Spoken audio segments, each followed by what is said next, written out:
नमस्कार दोस्तों, हमारा मॉड्यूल एनवायरनमेंट इकोलॉजी पर आ गया है। साइंस एंड टेक्नोलॉजी के लेक्चर्स कंप्लीट हो गए। तो हमने लेक्चर नंबर 10 इस मॉड्यूल का जो कंडक्ट किया, concepts and definitions in environment ecology and climate change. इस पर्टिकुलर मॉड्यूल में बहुत सारे ऐसे बेसिक कॉन्सेप्ट होते हैं जो पहले पूरी एक आधारशिला तैयार करते हैं, जिसके ऊपर फिर आपको आगे पढ़ाना पड़ता है। तो हमारा लेक्चर नंबर 32 जो है सीरीज का, वो इस मॉड्यूल का 10वां लेक्चर रहा। आपने अभी तक पावर पैक ज्वाइन नहीं किया हो तो नीचे ज्वाइनिंग के लिंक है। इस कोर्स की खूबसूरती यह है कि 7-7 महीने की साइकिल्स में ये चलता है। आप किसी भी पॉइंट पे ज्वाइन कर सकते हैं और वहां से 7 महीने कंटिन्यू कर लेंगे तो आपका लाइव मोड पूरा कंप्लीट हो जाएगा। तो आज जो ये लेक्चर हमने कंडक्ट किया, ये है हमारा lecture 32, concepts and definitions in environment ecology climate change 1। मैं इसकी 10 मिनट समरी दूंगा और फिर आपको मैं कुछ समय बाद लेक्चर 11 की समरी भी दूंगा, जो कि लेक्चर 33 होगा। ठीक है, तो ये हमारा सबसे बेसिक कॉन्सेप्चुअल लेक्चर रहा है। काफी हैवी है, बहुत सारी चीजें कवर करनी पड़ती है क्योंकि। तो आज के जो हमारे प्रमुख कॉन्सेप्ट थे वो आपके सामने हैं। सबसे पहले हमने universe, solar system, earth and life. इससे पहले कि आप एनवायरनमेंट इकोलॉजी पढ़ाना शुरू करें तो पूरे ब्रह्मांड की उत्पत्ति, और अब वो जेम्स वेब के बाद ये चीजें हॉट हो गई, एग्जाम में आएंगी से लेके आगे आते आते बाकी की चीजें, फिर आप एनवायरनमेंट इकोलॉजी पर आते हैं। उसके बाद energy flows, production, food chain, food web, और फिर प्रीलिम्स एमसीक्यूज एज ऑलवेज। तो सबसे पहले हमने कॉन्सेप्ट बिल्डर्स वगैरह कुछ कराए और 25 पन्नों में यूनिवर्स, सोलर सिस्टम, अर्थ और लाइफ के सारे मूलभूत सिद्धांत समझाए।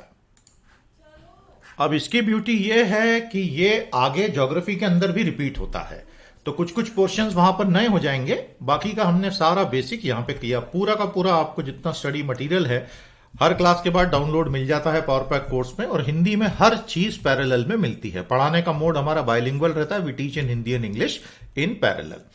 तो अब जेम्स वेब के बाद, जैसे मैंने कहा, अचानक से दुनिया भर में रुचि बहुत आ गई है लोगों को इन टॉपिक्स में, इसलिए इसको पढ़ाने में और मजा आने लग गया है। जुलाई 2022 की लेटेस्ट जेम्स वेब की गैलेक्सी ग्लास Z13 अभी तक की सबसे पुरानी गैलेक्सी जो मिली है। केवल 30 करोड़ साल बिग बैंग के बाद ये बन गई थी। तो ये सब चीजें जो हैं एग्जाम के लिए बहुत इंपॉर्टेंट होंगी, बहुत ही स्पेसिफिक सी बात है। उसके बाद मिल्की वे का किस प्रकार से निर्माण हुआ, क्या हुआ, उसके फीचर्स क्या हैं, हमारा सोलर सिस्टम कैसे बना, मिल्की वे में वो कहां पोजीशन्ड है।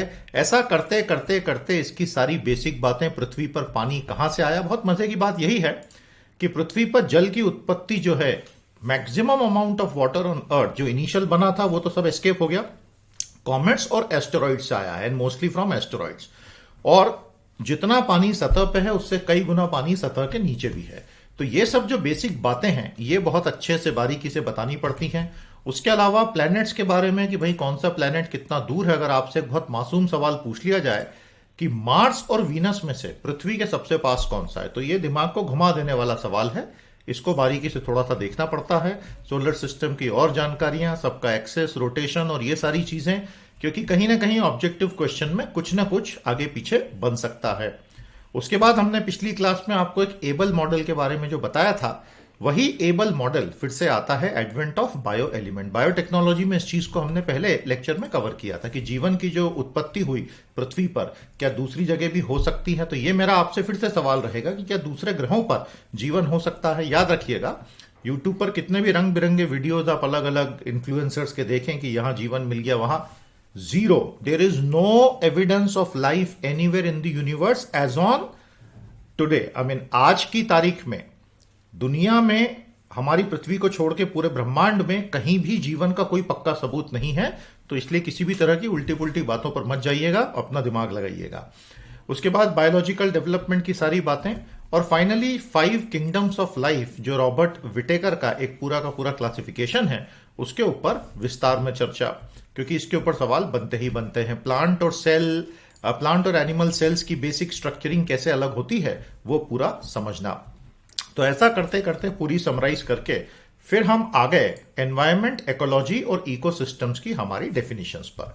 और इन डेफिनेशंस में एकदम बारीकी से शुरू करते हुए एनवायरनमेंट और इकोलॉजी क्या होती है, उनकी परिभाषाएं क्या होती हैं, किस प्रकार से इन चीजों को बारीकी से समझा जा सकता है, और आज के आधुनिक कंटेक्स्ट में जहां पे क्लाइमेट चेंज के इश्यूज हैं वगैरह, तो उससे रिलेवेंट जितने भी हमारे एडिटोरियल एनालिसिस भी होते हैं वो भी हम इसमें कवर कहीं ना कहीं कर ही लेते हैं।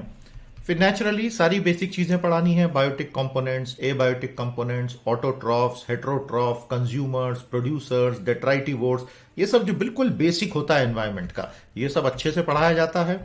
उसके अलावा फिर आगे चलकर हम ये सारी चीजें देखते हैं कि बायोटिक और एबायोटिक के बीच के जो अंतर होते हैं वो अंतर क्या क्या होते हैं, किस प्रकार से इन चीजों को एग्जाम के लिए हमें याद रखना है। फिर इकोसिस्टम की पूरी डेफिनेशन जो होती है उसमें हमारे अपने कस्टमाइज चार्ट्स वगैरह हम देते हैं, बायोस्फीयर वगैरह वगैरह। और फिर इन सारे एलिमेंट्स का जो इंटरप्ले होता है उसको भी समझा जाता है, किस प्रकार से एलिमेंट कहां से कहां मूव कर सकते हैं, इन चीजों को भी समझाया जाना बहुत आवश्यक होता है। परीक्षा में जिस तरह के सवाल आजकल आ रहे हैं उसके हिसाब से ये थोड़ा सा इंपॉर्टेंट है।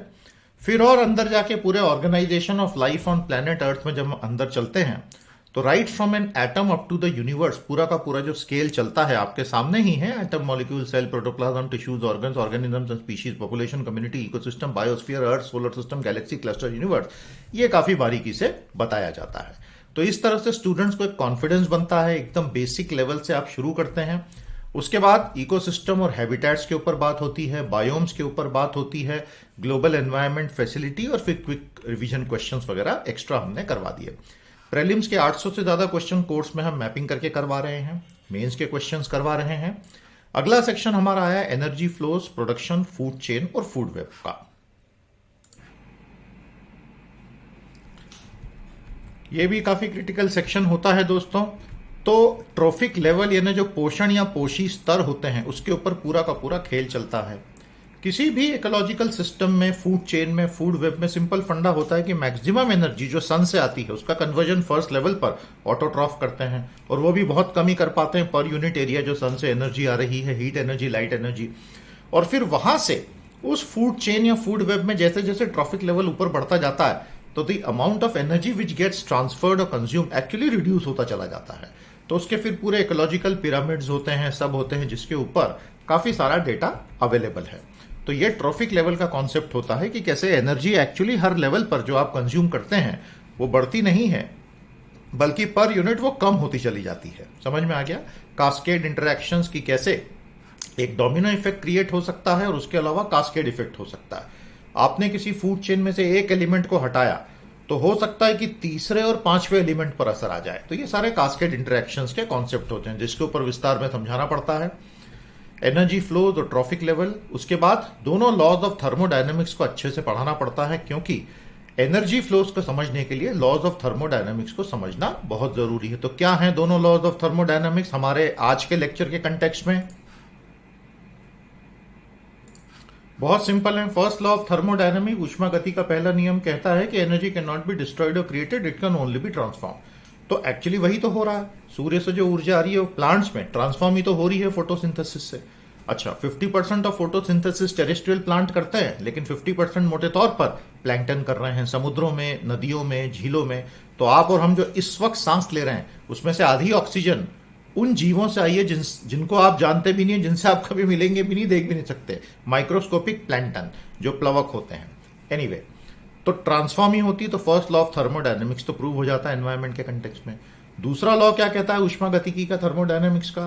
That whenever there is a transfer or conversion of energy there is always some loss। तो वो भी हमने ट्रॉफिक लेवल के केस में देख ही लिया था। तो इस प्रकार से ये थर्मोडायनामिक्स के नियमों के कंटेक्स्ट में बात करते हुए हम चीजों को समझते हुए आगे बढ़ते हैं। इतना कठिन नहीं है ये। और फिर ग्रॉस प्रोडक्शन और नेट प्रोडक्शन, क्योंकि gross is equal to net plus respiration या net is equal to gross minus respiration, ऐसा करके इन चीजों को देखा जाता है। काफी बड़ा चैप्टर हमारे अगले लेक्चर में आएगा, प्लैंकटन्स, फाइटोप्लैंकटन्स, डायटम, जू प्लैंकटन्स का। इस पे प्रीलिम में 2-3 बार सवाल आए हैं। और फिर ecological pyramid of numbers, biomass and energy. Glossary हम कोशिश करते हैं इन टॉपिक्स में देने की, क्योंकि इनमें से बारीक सवाल कभी कभी बन जाते हैं। काफी सारे हम दूसरे क्वेश्चंस भी कराते जा रहे हैं, और प्रीलिम्स के क्वेश्चन तो हमारी क्लास में अब लगभग 250 के आसपास हो चुके हैं। इन चीजों से फायदा यह होता है कि आपको लेक्चर के साथ मैप्ड क्वेश्चन जब मिलते हैं तो आप प्रैक्टिकली पिछले 10 सालों के प्रीलिम्स के एक्चुअल पेपर सॉल्व कर चुके होते हैं। यहां मुझे आपसे एक छोटा सा सवाल पूछना था, सभी लोगों से जो देख रहे हैं समरी, क्या आपको हमारी तरफ से सी सैट का यानी कि प्रीलिम्स पेपर 2 का डेडिकेटेड कोर्स चाहिए होगा? क्या आप उसमें एनरोल करेंगे? अगर हाँ, तो आपकी फीडबैक हमें कमेंट थ्रेड में जरूर दीजिए कि क्या आप प्रीलिम्स में पेपर 2 जो होता है mathematical aptitude, logical reasoning, English language का, उसके ऊपर एक डेडिकेटेड 40 से 45 सेशन का कोर्स अटेंड करना चाहेंगे हमसे, पेड कोर्स होगा। बताइएगा, आपकी फीडबैक हम कलेक्ट कर रहे हैं, कमेंट थ्रेड में फीडबैक जरूर दीजिएगा।